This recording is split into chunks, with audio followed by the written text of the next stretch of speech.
বেঁচে থাকা বিশাল বিলাসিতা, বেঁচে থাকা এমন বিলাসিতা,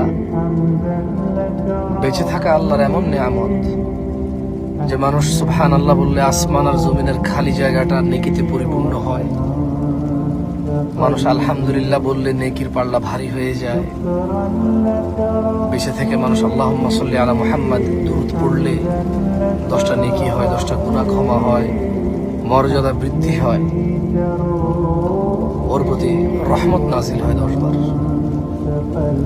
বেঁচে থাকলে ফজরের 2 রাকাত সুন্নত আদায় করলে দুনিয়াতে যা আছে এর চেয়ে বেশি কিছু পাওয়া যায়। বেঁচে থাকলে ফজরে 2, জোহরে 6, মাগরিবে 2, ইশায় 2, মোট 12 রাকাত সুন্নতে মুআক্কাদা পড়লে আল্লাহ সুবহানাহু ওয়া তাআলা জান্নাতে ঘর তৈরি করবে। যে ব্যক্তি প্রতিদিন 12 রাকাত সুন্নত আদায় করবে তার জন্য আল্লাহ একটা করে ঘর নির্মাণ করবে। সুবহানাল্লাহ।